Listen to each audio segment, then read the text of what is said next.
Come on! For Tom Welling!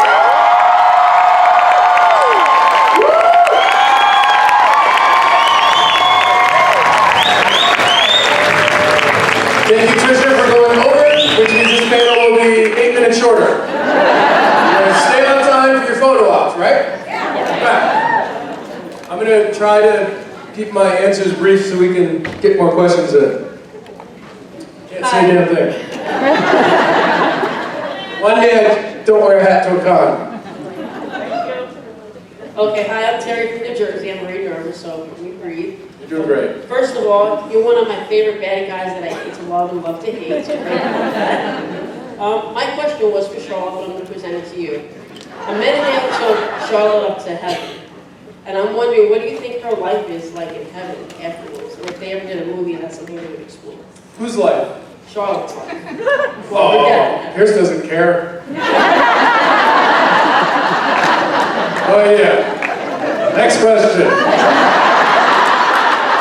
No, I don't know. I wouldn't even begin. I mean, hopefully she's on a beach somewhere with Daiquiri and away from all this horrendous stress that poor character went through at every given moment. She really had a heavy burden every time, in every scene. So hopefully she's calm. She's relaxed. Yeah. Great acting job done by all, so thank you very much. Oh, thank you. Thank you.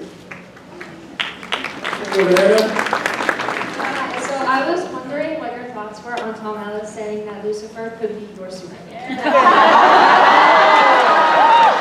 What did he say? Lucifer could be your Superman. I'm trying to figure out what that means. Is there a joke in there? I mean, sure. I thought it was funny on Lucifer that they tried to drop, I think, at least 2 Superman jokes in scenes. And I remember them all being like, is it funny? Pierce doesn't know who Superman is, guys. And nor does he care. But it was fun to kind of play around with that. And, sure, Lucifer can definitely be my Superman. Tom would look good in a Superman outfit.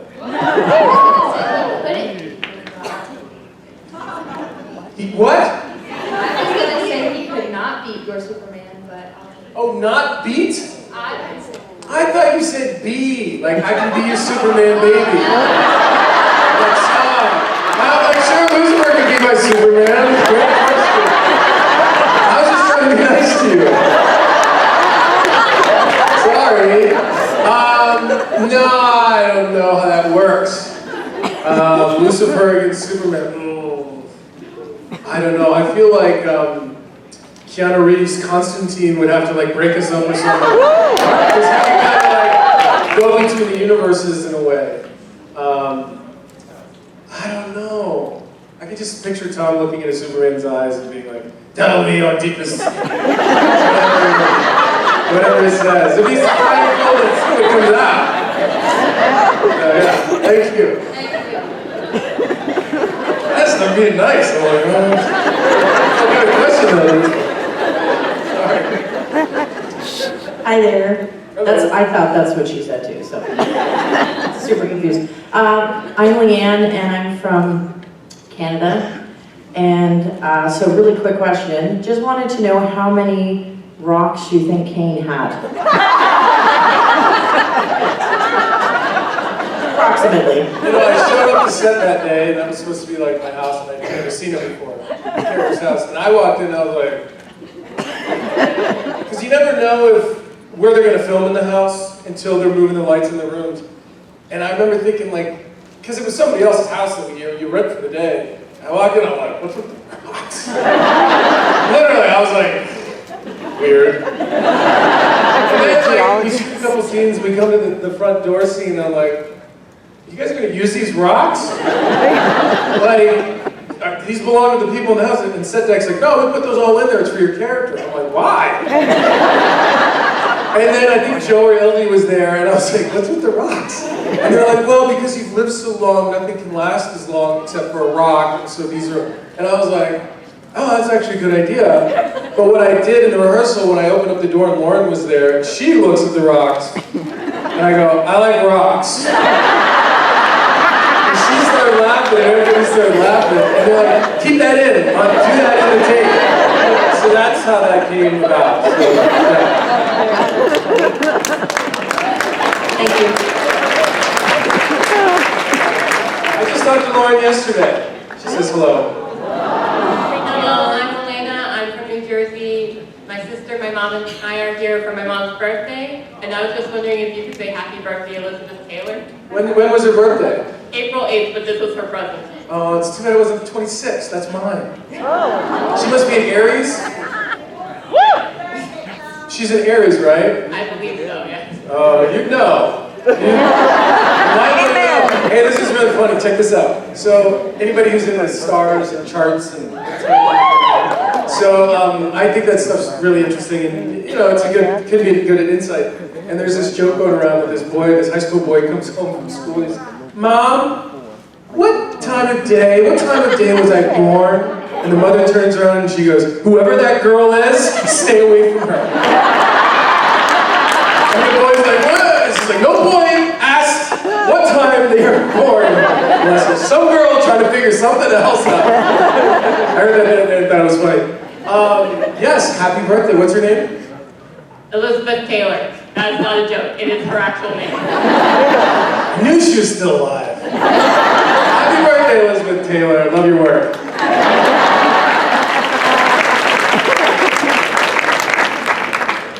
If they were to do a Lucifer movie with the potential for a crossover, which would you prefer to play? Superman or Kane inside the movie? Because they're two totally different dynamics and how they would interact with Lucifer. I mean, they're different characters. They look different. Imagine the look on Lucifer's face if I played both. I can just see it being like, ooh! Tom would love that. Here's a funny little story about, his name's Tom, my name's Tom. The first day we were filming, the first scene, we were rehearsing, and it was like, Tom, and we were looking at each other, and I don't know if it was him or somebody was like, listen, we need to figure this out. Like, who's who?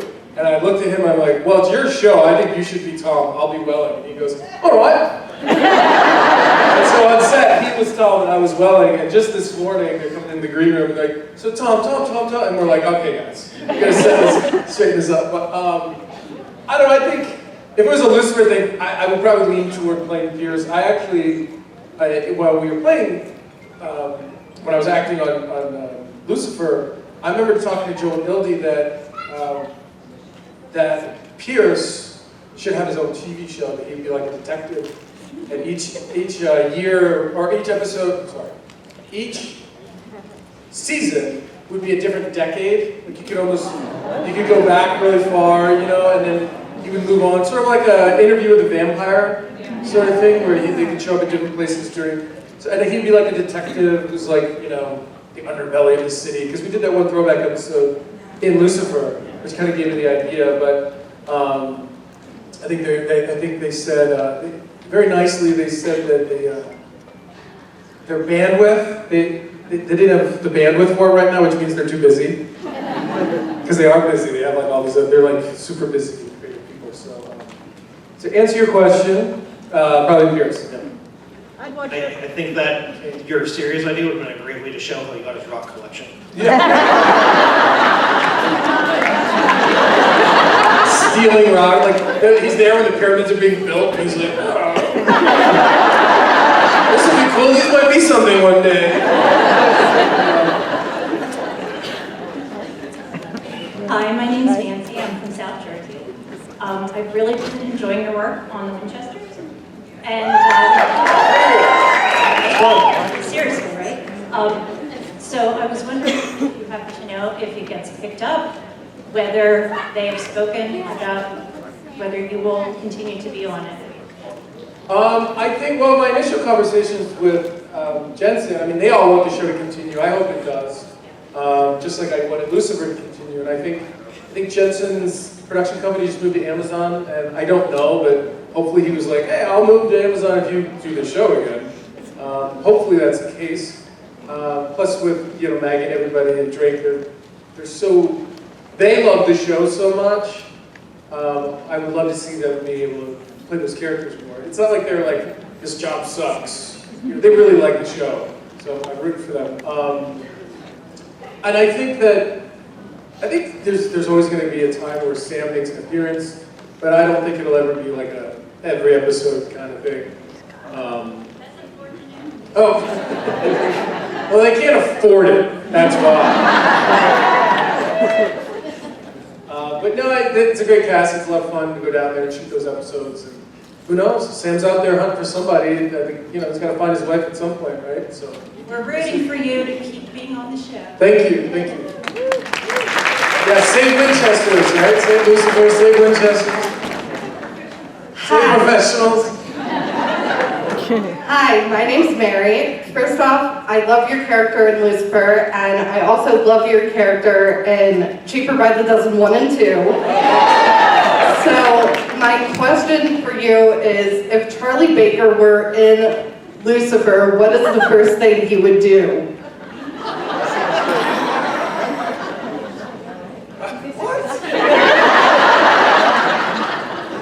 I mean, does he know what's going on in Lucifer? I don't know. Good, like, I don't know. I mean, he'd probably wonder why he looks like that guy Pierce. He looks like an older version of me. Yeah, I don't know. You know, a couple years ago, I got the idea to do a cheaper by the dozen 3, where Charlie now has a family.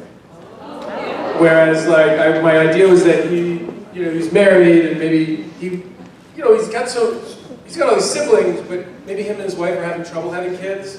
But then, like, they do get pregnant and it's like quintuplets or something. And he needs his family to like come help. And so you get you get Steve Martin and Bonnie Hunt as like grandparents to come over.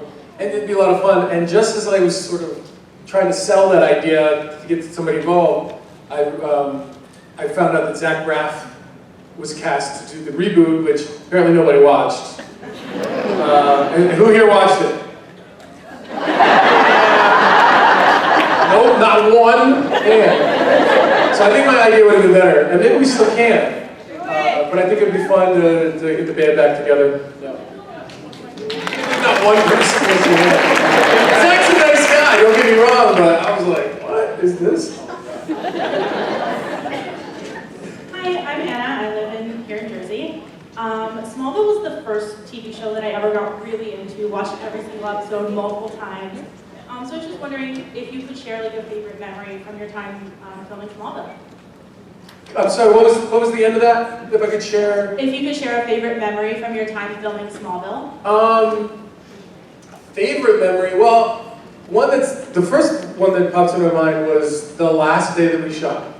And because we knew the show it was our last season, which is a good thing because then you can kind of prepare for it to be over and maybe figure out what you're going to do next.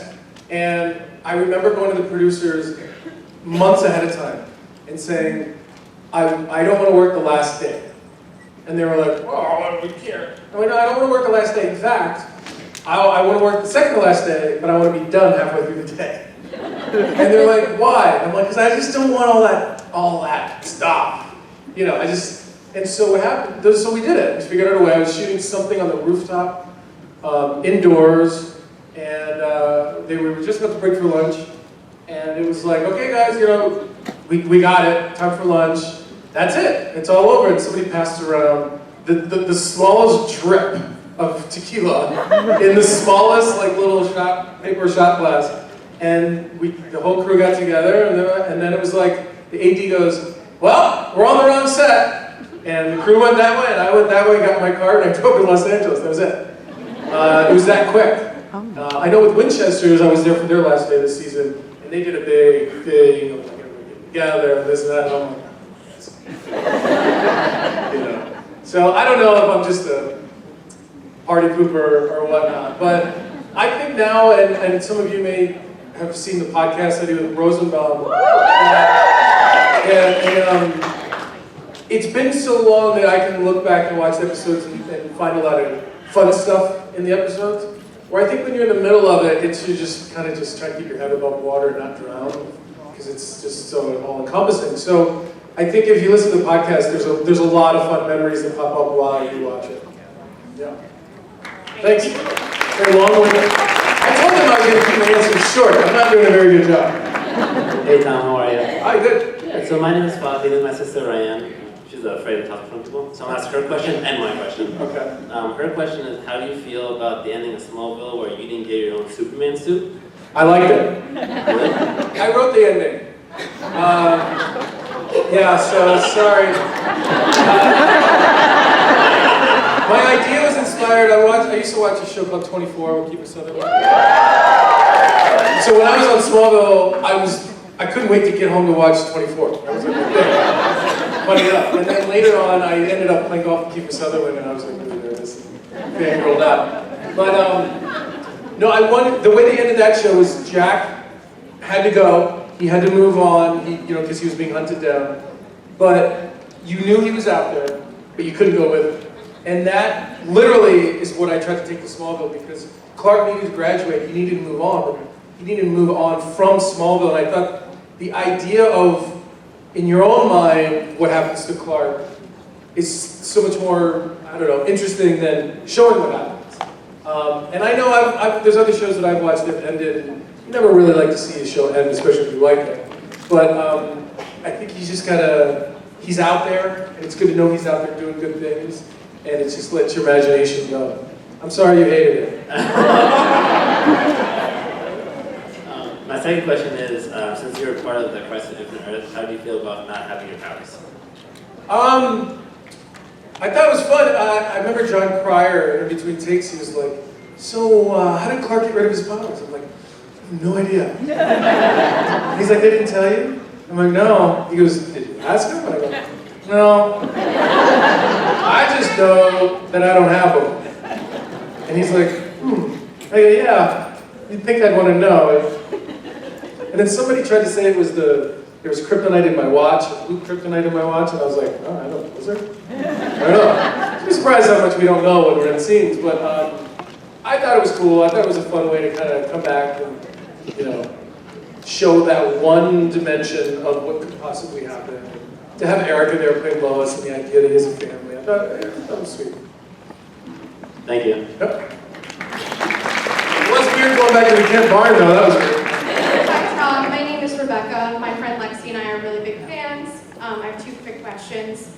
During the later seasons, when Lucifer is in hell, would you have liked to come back? And do you think ultimately Cain could have been redeemed, or would he have been stuck in hell forever? Yeah, I would have loved to have come back. I thought that would. I don't know how. I mean, that's where you get Joe and Hildy, the brilliant minds behind the show, to come up with something like that. And it's hard for shows to revisit characters like that. If it's not set up. In Winchesters, it's kind of set up that Sam can come and go. But I think that for Pierce and for Cain, I don't know. I always thought that one day he'd get out of hell. I guess I don't know why. And if you were here at the panel earlier, I also thought he was going to come back on the show, which is no. So there you go. I thought, yeah. But there's a lot of things. It shows sometimes, even though they maybe want a character back, there's a lot of things that have to happen, in the contracts and negotiations, and they don't always budget for another character to come back, and then. Then sometimes they're like, well, just kind of come back for nothing. And you're like, well, that's not how it works. So, I mean, does anybody else here want to work? So, yeah, I always thought he'd be back there. That story I told earlier was true. I was like, how could he ever be back? Thank you. Thank you. Hi there, my name is Angela, I'm from Metro Detroit, and I love hearing the story about I like rocks, because I wanted to tell you that was one of my favorite lines. Mostly because my family are avid rock hunters, so I immediately said, weirdos. Thanks, I spent time with the family. I'm sorry. Well, I sent that clip because it's just an inside joke for our family. Anything we like, we're just like, I like rocks. So, I really enjoyed hearing that story. Do you happen to have a favorite line that also comes with the story? That's probably one of my favorite ones, at least that I remember. There's a couple of lines after I watched the scenes I was in that I would do differently. Especially the first time Pierce arrives, I think I didn't quite understand. It was my first scene I shot was when he shows up and he looks around and he says, let's get to work. And I hadn't asked and I didn't know how they lens the show or what cameras or how many angles or how many sizes they do. Because in Smallville we do a wide, medium, close-up, and then we do an extra close-up, which is like the beauty shot. And I didn't know if they were doing that or not, and I think what happened was they were rolling 2 cameras, a wide and a medium, and in the back of my mind I thought maybe we were going to do more. And so when I came down and I do that, I think I would have done it differently had I known that that's all they were going to film with it and not be closer. I think I would have shown more because it's pretty vague. So when I watch it, I'm like, you could have had a little more going on there, but it's because I thought there was going to be another shot. So I'm learning this because it's the second story I've told today where I could have known more and not just assume things are going to happen. But you also don't want to be that guy who's like, hey, how many shots do we have? And they're like, just let us do the directing part. Yeah. But and a lot of the fun things that happen on Lucifer were in between takes. Especially when you get Lauren and Tom together, because they're just hilarious. And they're just inappropriate. Lauren's inappropriate. Tom is like wonderfully professional and kind and talented. And Lauren's all those things too, but she's very inappropriate. And it's true, she would do things and I'm like, hello. And all the crew guys are like, yeah! She's like, see? They love it. All right, I can't do that. But you can do that. What? Hi, Tom. My name is Danielle. First, I just want to say I'm such a huge Danielle? Oh, Danielle. Sorry. I grew up watching you on Smallville. That was like my whole childhood. And what I want to say is, are we ever going to see you and Erica work together again? Because you guys just have such amazing chemistry on screen. Erica? Erica, I think all the Smallville fans would love to see you guys together. I just saw her in Chicago. She was telling me about these Hallmark movies. She's done a couple Hallmark movies. She's like, you should just do one with me.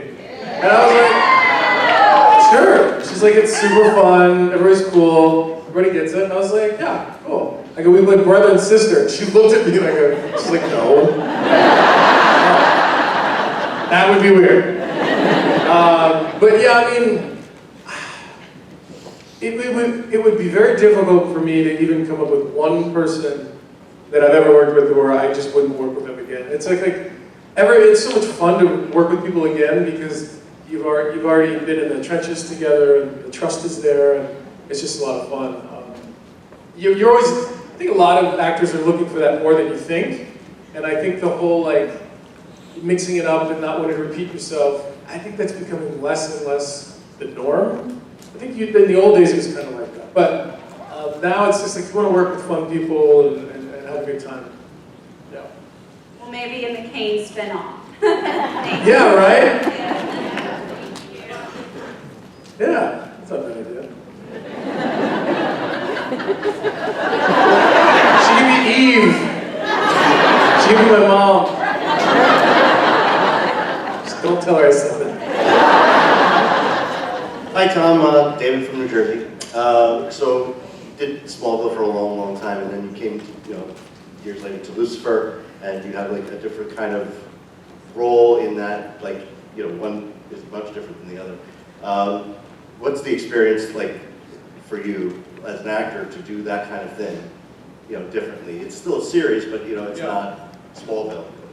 It was a consideration that, in the prep to play the role. One of the things I did say to myself, because it's, similar style and network, or at least the same genre. And one of the things I did decide is I was going to make sure I was aware that I didn't want to do anything that Clark would do. That was conscious. And the character was written differently anyway, but that was something, even the wardrobe people, and I say this to every wardrobe person, because you have this phone conversation with them beforehand about what you like to wear, and I always say, no red and no blue. I do. And they're like, yeah, but those are primary colors in your eyes and your hair. I'm like, And they're like, well, why don't you? Oh, I got you, And so it's a consideration in that respect. But even, I think Kane, he walks differently. He's more playing a long game and moving chess pieces around on the board, where Clark's just kind of ran around being like, huh, what happened? So he's actually more of a Lex than he is a Clark, if that makes any sense. So those are things that I didn't think about. And the other thing, I think I mentioned this earlier, was I really wanted to take sort of the air out of Lucifer's performance. Meaning that he could come in and be flamboyant and do all his funny antics, and Pierce would just be like, shut the fuck up. You know what I mean? Like, just shut up. And so those little things, you know, which Tom picked up on, so he wanted to get me even more. You know, because Lucifer would do that too. That's why the scene, the episode where we're partners and we live together, that was so fun because Tom made a point to really try to like get under my skin. Like there's a scene where, it's a very small scene in the kitchen after that dinner that happens, and I'm walking through and I'm putting dishes in the sink, and Tom's sitting on the counter, and he says, aren't you going to wash those or something? Because he's on the phone. I think he's on the phone, it was good. And that was Tom ad-libbing. And that look I give him is like, you mother. Because we were acting, you know, it was fun. But that's the fun thing about Tom is he's so good at ad-libbing within the scene. Because you can't ad-lib and take the other actor out of it, that's just rude. But he's able to dance in between all the little beats, and it makes every take fun and very energized. Yeah. Thank you. Hi, Tom. Hi. I'm Allie. So first, can I just say that I'm here just today to see you. I'm 34, so the little girl in me is screaming because Clark was my heartthrob growing up. So I have a question. In the first few seasons of Smallville, before it got to be like Clark and Lois, when it was Clark and Lana, and the way that the show was constructed was that there was like a freak of the week, you know, like a different villain. So my favorite episode was the Nicodemus episode with the flower and the pool scene, and that episode, that was like my favorite Smallville episode, and the tornado ones. But what would be your favorite, if you can remember, because I know it was a long time ago, which would be your favorite, like freak of the week villain, you know what I'm saying, from the first few seasons? Yeah, I mean, what I would say is my favorite episode is an episode called Transference, where Clark and Lionel switch bodies.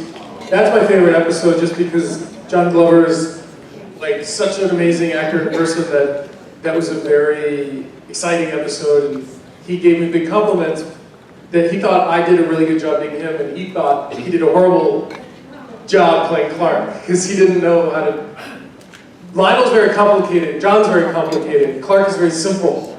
And John asked me to come to set one day in the prison, and he pulled me aside, he goes, I don't know how to play Clark. And I'm like, well, you know, I don't know how to give John Glover acting advice, but I was like, just keep it very simple. Clark doesn't know what's happening or what's going on next. It's not complicated, don't complicate it. He goes, I complicate everything. That's what I do, that's what I can. I go, just keep it simple. He goes, how do you keep it simple? Like, it was very, very hard. But as far as Freak of the Week, you know, the podcast we've watched almost done through the second season. I remember Amy Adams being on, and she eats the deer on the side of the road and all that. I like that one because her transformation was something we hadn't done before. Like, she puts on the suit to make her look bigger, and then she shows up at the end like with this super sexy look, and, like boots, and like stomping on Clark, and she's eating deer on the side of the road. And I just remember being like, whoa, we're nuts. Fantastic episode. That's so funny you remember that, because after Nicodemus, I would say that was one of my favorite episodes. Right on, yeah. Thank you for all your work. Thank you. It is a blessing to meet you today. I can't wait to get my autograph picture. Oh, thanks. I'll be there. Hi, my name is Amber. I'm from Central New York. I was wondering if there is, hopefully, a second season of Winchesters, would you want there to be an episode where Sam goes and finds Mary and John and asks for their help to basically help him reconcile with his wife and get her back? Not to put any pressure on his daughter. Oh, Sam, you mean Jensen and Jared? No. Oh. Oh yeah, but he needs Meg's help? And Drake's help? Like, hey honey, you know, tell your mom good things about me kind of thing? Help me get your mom back? No, kind of say like your mom's not listening to me. Can you go talk to her? Stuff like that. Oh. Yeah, why not ruin her life? Put her in the middle. you know? But I think Kane, yeah. And plus, I think it was a more mature character. It was a little more, he was wiser in a way where Clark was much of the innocent, so to speak. All right, thank you. And I can be crabby. Hi, Tom. Thank you for being here today. I'm Jennifer from Minneapolis. I had the opportunity of meeting you at a different convention, DragonCon, excuse me. Oh, you can't say that. Somebody might hear you. Sorry about that. Apologize. I actually have a question that's not even related to either Lucifer or Smallville. It has to do with draft day. Oh, yeah. Are you a football fan? Mm-hmm. And which team are you a fan of? You know, I moved around a lot growing up, and you know, when I lived in Delaware, I was an Eagles fan. When I spent a lot of time in Massachusetts, I was a Patriots fan. When I was in LA, I became a Rams fan. You know, I like to watch good games. Aaron Rodgers is a buddy, so I'm a Packers fan.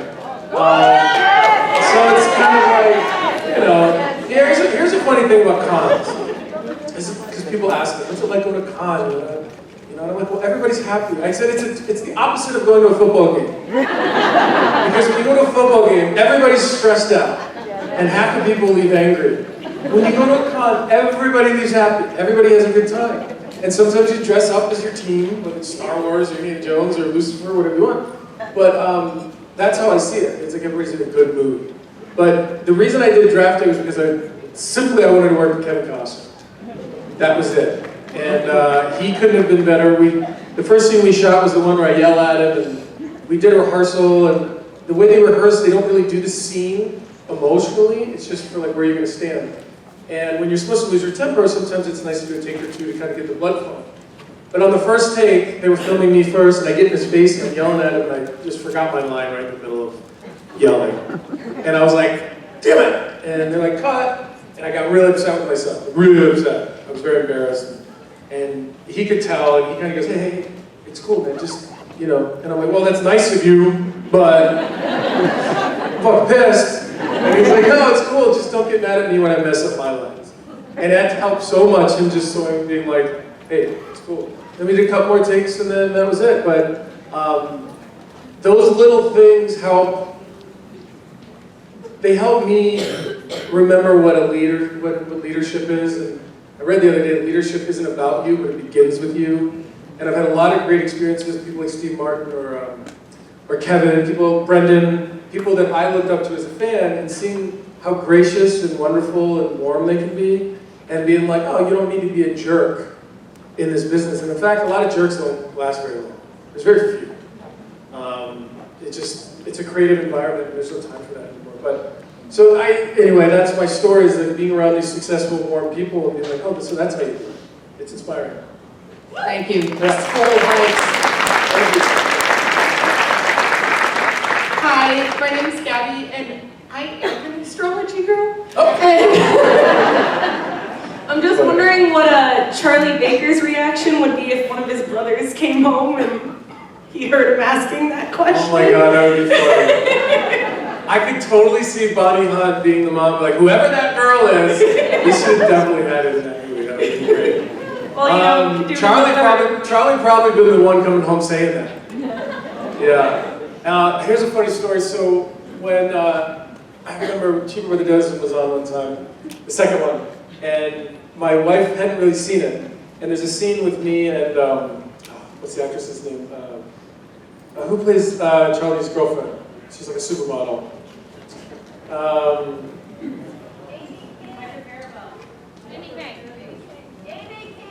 Jamie King! Thank you. The one person else in this room. So, there's a scene where she's talking about she might have to go to college, and she doesn't want to leave him. And I remember, like, I look over at my wife, and she's like, yo, go to college, get out of town, get out of here. You don't get to have them. It was, like, really funny. She was like, keep walking, go to art school, y'all. It was really funny. She did it in a joking way, but anyway. But I can see Charlie coming home and be like, oh, Mom, you know, Jimmy, And then like one of the kids being like, why do you want to know? That's weird. You know, somebody throws something, food in his face. Yeah. You gotta bring those guys back. They're all adults now. It's weird. Thank you. Thank you. Lucifer, did you do a lot of the stunts yourself when you were trying to get killed? And did you get hurt? I didn't get hurt, knock on wood. I kind of learned a lot on Smallville. You kind of learn how to not get hurt, and then unless there's like an actual accident, you kind of learn how to fall and roll and punch and stretch out before. But there was a big fight that Pierce had with the Metadine. That was a lot of stuff. Him and I did a lot of that. I think there was a fall that I didn't do, but you shouldn't do falls anyway. Because there's professionals who do falls. And then I think the thing at the end with Ellis, I did a lot of that too. And then some of the gun explosions, I think they had a double for some of that because they were so close to the face. And because those are squibs that go off on the wall. And sometimes particulates from the wall can get your eye and stuff. You don't want that. They don't want the actor to get some of his eyes so the rest of the day is like this. They don't want you to do that. So you do as much as you can that's safe, but you have to understand that a lot of these stunts, the stunt performers have been rehearsing for 2 weeks. So they know how to do it. To ask an actor to just like jump through a window and roll and stand up, like right now, I mean, no, it's gonna hurt. You're not even warmed up, you know. So.